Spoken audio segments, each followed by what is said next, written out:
الرحمن الرحيم الحمد لله رب العالمين والصلاة والسلام على أشرف الأنبياء والمرسلين سيدنا محمد وعلى آله وأصحابه ومن تبعهم بإحسان إلى يوم الدين أما بعد السلام عليكم ورحمة الله وبركاته.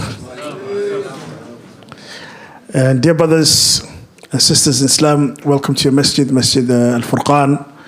And as you know, today is our second day for the pre-Ramadan conference, and we've started it yesterday and after Salat al-Maghrib, and we are about to end it now, inshallah ta'ala. And it's a great honor for us to have Imam and Ustaz Abid Khan, the Imam and the Khatib of Jid Masjid here in Manchester. As I have said previously, and Sheikh Abid, alhamdulillah, is well known within our city, the city of Manchester, and also outside of the city. And the Sheikh travels a lot, also goes to different masajids within Manchester and helps out. And may Allah subhanahu wa ta'ala reward him greatly. Allahumma ameen.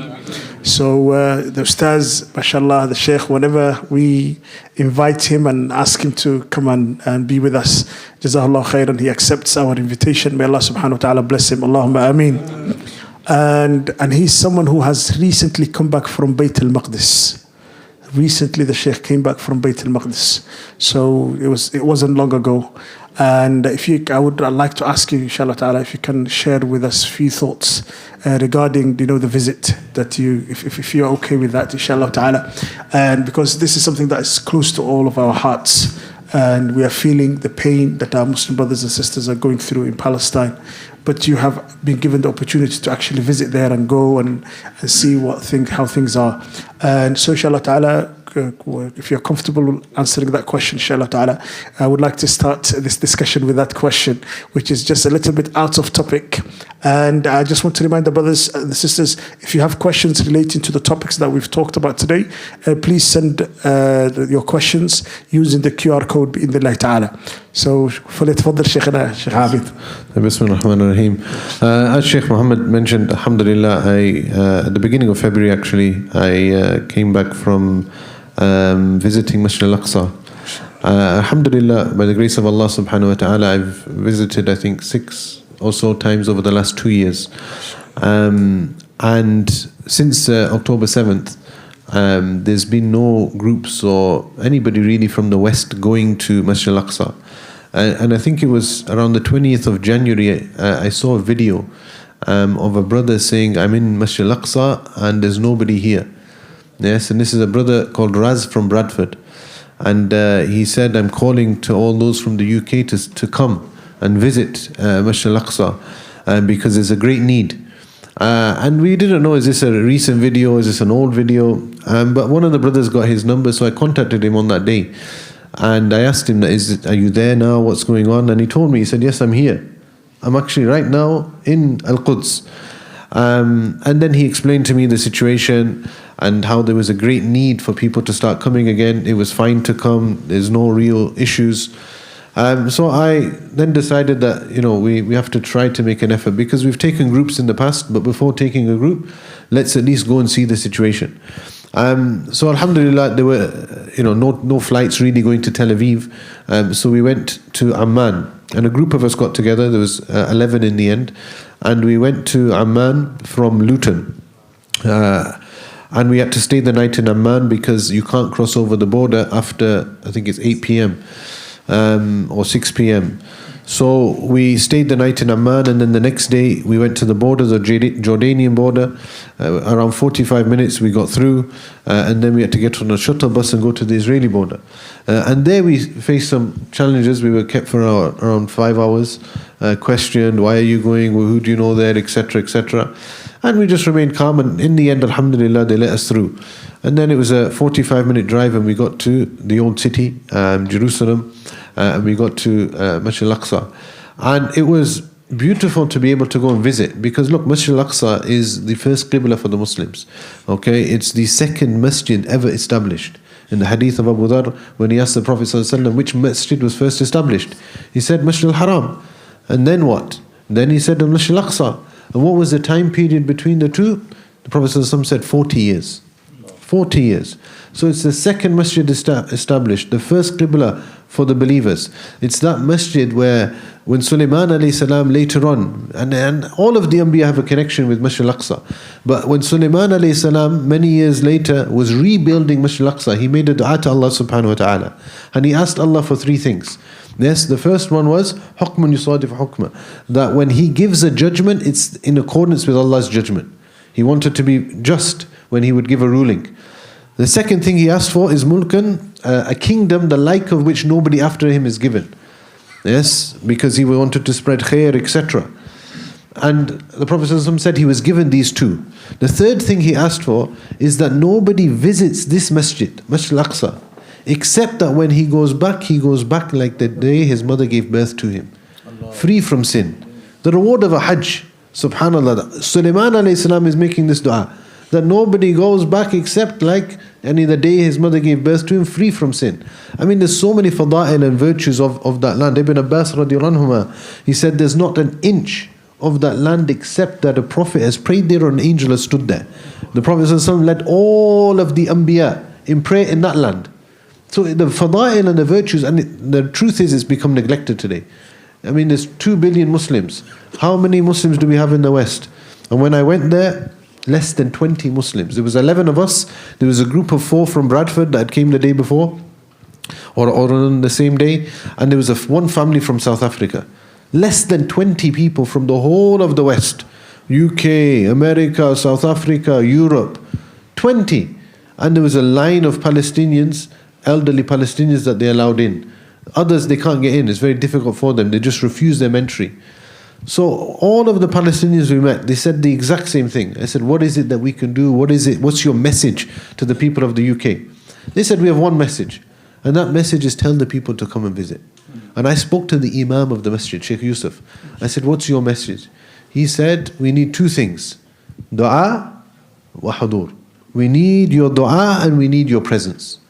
This is what we need, is Muslims to come. Don't be afraid. The worst, and I mentally was prepared that the worst they would do to us, because we have UK passport, is they'll say you're not allowed entry. You have to go back to UK. That's the worst they can do.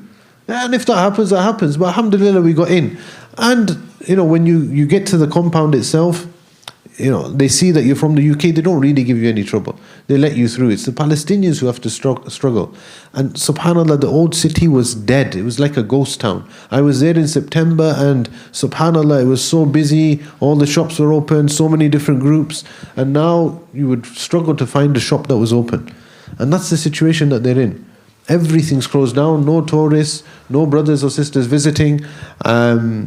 Checkpoints for them. I spoke to one brother that we know there. He lives in the old city, and he said that for me to get to the West Bank where he works, he said I have to leave at 3 o'clock to get there for 7, and it's like a 20-minute journey. But why? Because he gets stopped, and then at the checkpoint you maybe have to wait for 2 hours. So they go through enormous difficulty, and the least that they request from us is that we go and spend time there, go and visit. So I think that's the message I would give Sheikh Muhammad, is that people need to make the effort to go and visit Masjid Al-Aqsa. Jazakallah khair, Sheikh Abid. That was an amazing message. We've heard it from the mouth of Sheikh Abid, and he heard it from the mouth of the Imam of Masjid Al-Aqsa. Who can remember his name? MashaAllah, that's one thing that we know right now. We know the Imam, one of the Imams of the Masjid Al-Aqsa is called Yusuf. Just imagine if you go and visit next month and you meet the Imam and say to him, like, I know your name, ya Imam. And he says to you, guess what? And they say, your name is Yusuf. And they say, how do you know my name? Said, our Imam, Sheikh Abid told us your name, mashallah. So alhamdulillah, it's a great thing. This is something very beautiful. Jazakallah khair, Sheikh Abid. We always wanted to go to Masjid Al-Aqsa. Allah has blessed you, mashallah, the opportunity to go there like almost 6 times right now. And may Allah subhanahu wa ta'ala grant us the same opportunity. Say Ameen, inshallah ta'ala. Do we all want to go and pray in Masjid Al-Aqsa? Allahu Akbar. Inshallah ta'ala, Allah will grant us that opportunity. We need to organize a group, inshallah. Like you organize groups, you organize an Aqsa group. MashaAllah, Sheikh Abid is encouraging us to organize a group from the Masjid, MashaAllah, Masjid Al-Furqan. Are we ready? Yes. MashaAllah, khalas. MashaAllah, Jazakallah khair. We'll take Sheikh Abid with us as well, inshallah. You'll be our tour guide because we don't know. You will help us, inshallah ta'ala. Jazakallah khair. And hayakumullah bayakum. And Sheikh, I've got a couple of questions, mashallah, from the brothers and the sisters. And the first question is this. And yes, the first question is,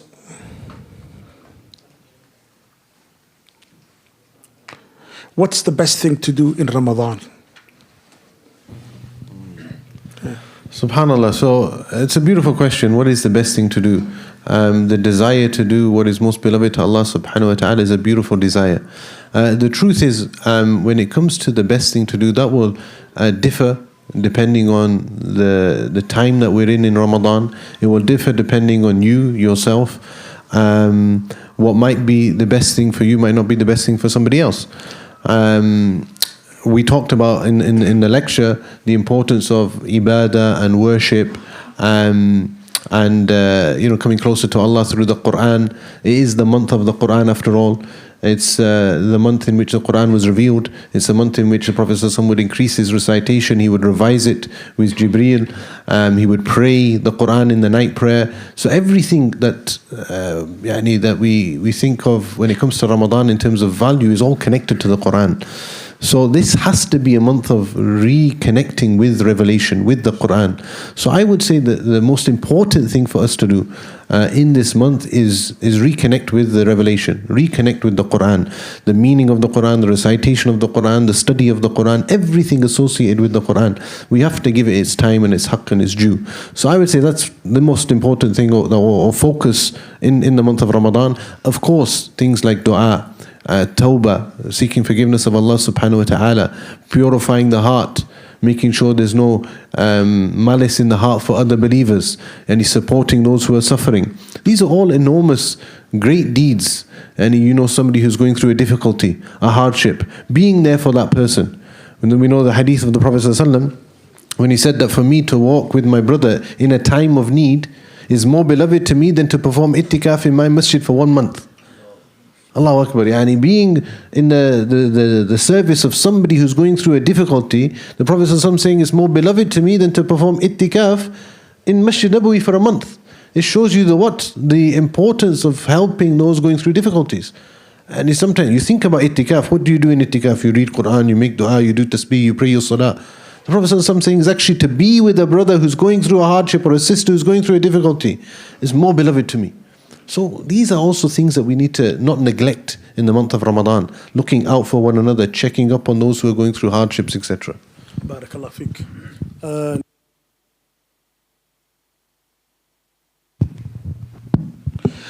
And the second question is something which is related to what I have talked about. A sister has asked, or a brother has asked, if someone speaks to the opposite gender during the day of Ramadan, will their fast break? The answer to that question, what do you think? Because we just taught you that topic. What breaks your fast? If you speak to the opposite gender, will your fast break? What do you think, young fuqaha? Was that one of the things that we included on the list? Or it wasn't part of the list? Will it break your fast or not? Okay, your fast is not going to break. Well done, mashallah. Now you're the fuqaha, mashallah. Well done. Yes, brother. I have an extension to that question. Okay. So, one of the things that broke the fast, you mentioned if you do something that brings out semen. Yeah. So, if you're engaging in a conversation with the opposite gender, Yeah. that would lead to that. Is that break the fast? Okay, very good. And the question is like this. Imagine if someone spoke to the opposite gender, and that was the reason why someone, for example, ejaculated or sperm came out. And if the person knows that by just talking to someone that this is what's going to happen if they speak to the opposite gender, they must avoid that, yes, because you might be doing it deliberately. So if you think that you're going to enjoy it and by talking to them and you know this is going to cause you to release semen, that is something that you should avoid and leave. Okay, the next question. So, is it time? Okay, inshallah ta'ala. Just one last question. And which juz are we going to be starting from when it comes to reciting the Quran or praying Salat Tarawih? This is probably my understanding. We will be starting from the first juz of the Quran, Surah Al-Baqarah, inshallah, Surah Al-Fatiha, and then Surah Al-Baqarah. That's where we'll be starting from. And we will get to Surah Al-Nas, inshallah ta'ala, the last juz. Barakallah fikum. MashaAllah. So I just want to conclude and say Jazakumullah khairan to all of you for attending, MashaAllah, pre-Ramadan conference.